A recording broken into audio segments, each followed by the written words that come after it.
Good morning, ladies and gentlemen. This is your captain speaking. We'd like to give you a warm welcome on this cold Wednesday morning. We are running a little bit late, but we will try to make up some time once we're in the air. That's right, we can get to your destination faster, but for some reason, we just don't. Please kick back, relax, hit the subscribe button, and enjoy your ride to your destination, Telluride, Colorado. Okay, that's enough of that. My name is Omar, and this is the 2022 Kia Telluride.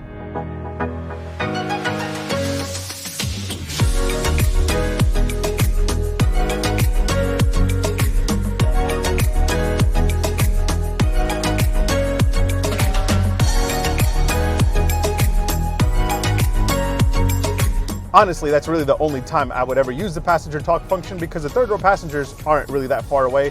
The Kia Telluride is out here acting like it's a Cadillac Escalade. Alright, so the Kia Telluride, since its debut 2 years ago, this thing has quickly become one of the most popular three-row family SUVs. It's not a luxury SUV, but it definitely feels like one. Actually, if you take the Hyundai Palisade, the Telluride's evil twin, in calligraphy trim, that thing will straight up fool you for a luxury SUV. Kia and Hyundai have definitely shaken up this segment in the most violent way possible. They caught everybody else sleeping and thought, hey, why not just take over the world? Even though I do hear that Kia and Hyundai consider themselves true rivals. They apparently don't like each other too much behind closed doors, but that really doesn't matter, does it? The Telluride and the Palisade have quickly become the most popular options in this segment, beating out legends like the Honda Pilot, the Toyota Highlander, and the Nissan Pathfinder. I can't really remember the last time any of those Japanese SUVs did anything remotely exciting to get us to devote our loyalty to them. Well, the Nissan Pathfinder recently did a complete overhaul with the whole return to rugged thing, and it's actually pretty nice, but Honda and Toyota have become super complacent with their positioning in this segment. So how is the Kia Telluride to drive? You still have the good old naturally aspirated V6 under the hood that makes 291 horsepower. What happened to the other 9 horses? Who knows, but you really don't need them. This has more than enough power for your daily commute to Costco. Who actually goes to Costco on a daily basis? I don't know, but you know what I mean. This thing is super comfortable for this particular segment. There are people out there that will tell you, hey, this isn't as comfortable as a Lexus RX. Yeah, I know, this is a Kia, not a Genesis. For what this is, it's pretty damn impressive. You've got a couple of drive modes to pick from. You have Smart, Sport, Comfort, Eco, and Snow. Pop it in Sport mode, and this thing moves. It's not bad. Watch somebody out there in the comment section comment something like, hey man, an AMG GLE 63 will run laps around this thing. But you know what? The fact that people keep comparing or faulting this for not being as good as a top tier luxury SUV speaks volumes about it. I mean, I've never heard anybody go, hey, that Honda Pilot, that isn't as cool as a Mercedes-Benz. So what's new for 2022? And do I still recommend the Telluride as one of my top picks in the three-row family SUV segment? Let's find out. Let me give you a quick tour, and then I'll give you my opinion on whether or not if you should pay above MSRP for this. Make sure you hit like, make sure you hit subscribe. All right, let's do this.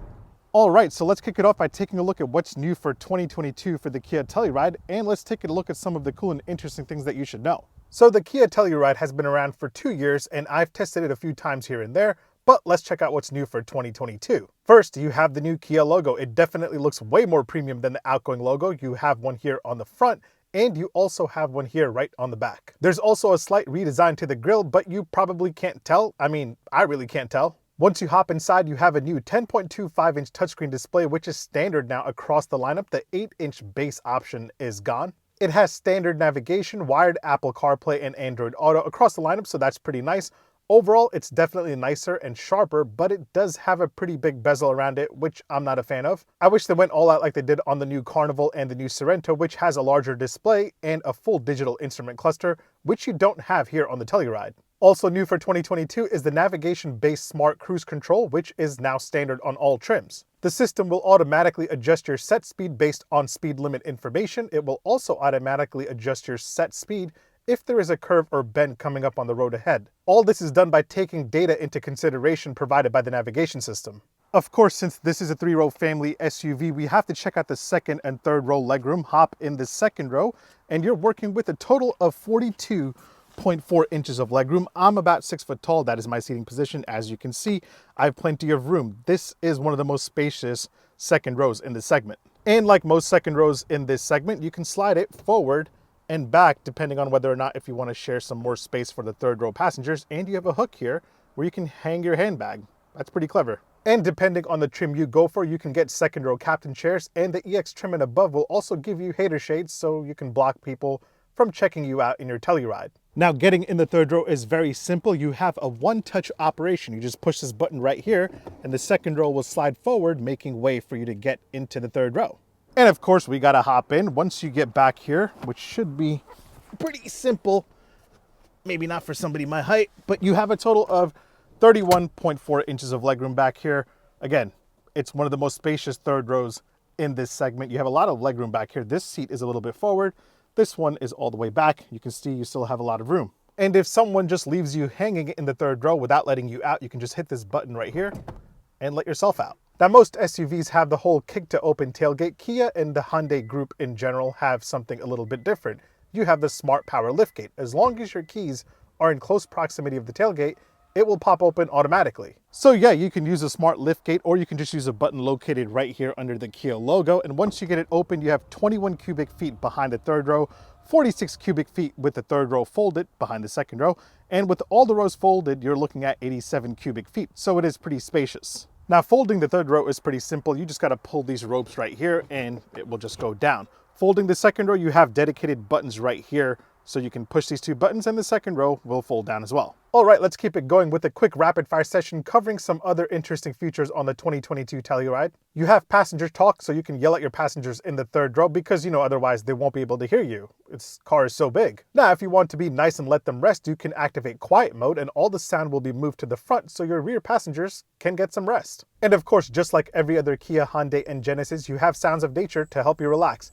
I'm going to listen to some warm fireplace to warm myself up from this crazy cold weather that we've been having in the Northeast. Now let's get to pricing. Pricing for the 2022 Telluride, the base LX starts at $33,090. The top of the line SX starts at $42,990. As tested here, you're looking at $49,120. Now, if you're someone that wants to go for the base model, you won't be disappointed because it does come with a long list of standard features, including the new 10.25-inch touchscreen display, with navigation, Apple CarPlay, and Android Auto. You get automatic tri-zone climate control, which is pretty nice because usually that's a feature that's only available on the mid-trim levels or above. Another impressive thing is that you get Syntex fake leather seats, no cloth seats here at all. However, they will be manually controlled. If you want automatic seats, you have to step up to the S trim. Driver assist tech-wise, the base LX comes with a lot, including forward collision avoidance, blind spot assist, lane keep assist with lane follow assist, parking distance sensors, and the navigation-based smart cruise control. Going for the S will give you everything from the LX plus a power adjustable driver's seat. The passenger seat is still manual. However, you do get heated front seats here, so that's nice. You also get a wireless charger starting at the S trim, along with a power sunroof in the front only, and you also get roof rails. The Telluride S will also give you second row caption chairs in the second row. I feel like this is one of the more popular trims for the Telluride for sure. But if you want more, you can go for the EX, and that gives you everything from the LX and the S, plus it adds on real leather seats in all of the rows. You'll get a power adjustable passenger seat, and you also get ventilated front seats here, which may come in handy if you live in a hot weather state. The EX also adds on the smart power liftgate along with power folding side view mirrors. And if you want to go all out and spend close to $43,000 on a Telluride, you can go for the SX, which will give you everything from all the other trims, plus it will add on LED headlights with really cool LED fog lights. Memory seats get added on here. You get another sunroof in the second row, which doesn't open. Tech-wise, you get an upgraded 10-speaker Harman Kardon sound system, a surround view monitor, and you get the cool blind spot cameras in your gauge cluster. Now, you can add on the SX Prestige package for an extra $2,300, which my test model does have, and that will give you a heads-up display, Nappa leather seats, which are very comfortable and very, very soft, and have a pretty cool design on them. You'll also get heated and cooled second row seats, rain sensing wipers, and much more. All right, let's talk horsepower and torque. Power still comes from the 3.8 liter V6, making 291 horsepower and 262 pound-feet of torque, and that's made it to an 8-speed automatic transmission. I really don't see Kia changing this setup anytime soon. As for 0 to 60, the Telluride will do it in 7 seconds flat, which is not that bad, and you have a top speed of 132 miles an hour. As far as fuel economy goes, for the all-wheel drive, you're working with 19 city and 24 highway. You have an 18.8 gallon tank capacity. I'm averaging, after a couple days of driving, let's just get rid of all this info here, a total of 14.6 miles a gallon. Now, not much to talk about when it comes to the exterior design of the new Telluride. It looks just as good as it did when it came out 2 years ago. This is still one of my favorite options in this segment when it comes to looks. I think this looks better than a lot of the competition, which includes the Honda Pilot, the Hyundai Palisade, the Chevy Traverse, the Ford Explorer, Nissan Pathfinder, and the Toyota Highlander. This looks better than all of them, at least to me. I feel like the Telluride has aged so well in the past 2 years, and I can't wait to see what Kia does with the next generation model, which we will probably see sometime next year, maybe at least a facelift. And the same goes for the inside. Not much has changed at all besides a little bit of new tech. Overall, this is a very comfortable place to be. It's very spacious, a little rugged, and a little luxurious. There's a solid use of high quality materials throughout this cabin, although there are some areas with hard plastics, but that is to be expected in this segment. This isn't a Rolls-Royce Cullinan after all. You do have some nice premium looking elements like these metal accented buttons, and while this wood trim looks like real wood, it's not. But man, does it look convincing. Now, before I give you my final thoughts on the Kia Telluride, let me point out a few random things that I'll have to show all of you. You have 8 cup holders, 2 in the front for the front passengers, and then you have 2 in the back right here for the second row passengers. Actually, never mind, you have 7 cup holders. You have 2 in the third row for the right passenger, and then you have only 1 for the left passenger. I don't know why that is. That, like it says there with the little logo, is not a cup holder. Here are what the keys look like to the 2022 Kia Telluride. Same old Kia key, new logo, remote starts right here. Unlock, trunk, panic, and your lock button. Love the lock button. Door open and close sound from the outside, keyless entry. From the outside and from the inside. Solid. Charging game-wise, you're working with 2 USB ports in the front, one for Apple CarPlay and Android Auto, one just for charging, and your wireless charger is right there. You've also got another USB-A port in the center armrest. My people in the second row have 2 USB-A ports on the back of the front seats. Really cool placement.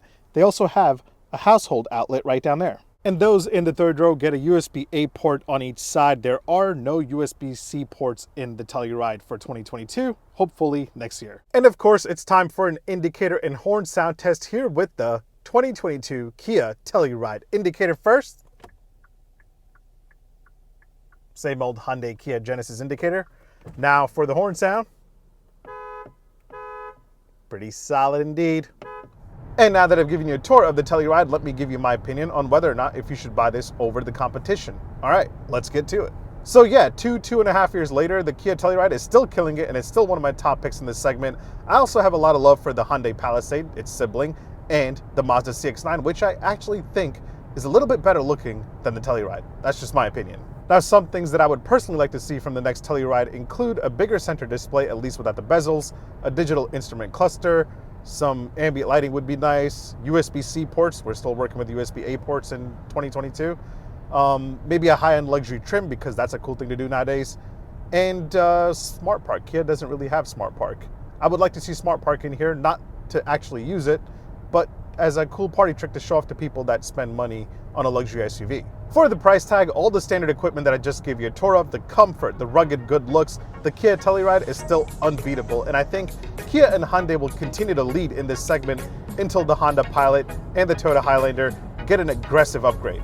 And I have a feeling that's coming very soon. As soon as the Honda Pilot does the new Civic thing and the Highlander does the new Tundra Sequoia thing, this segment will become pretty exciting to shop in.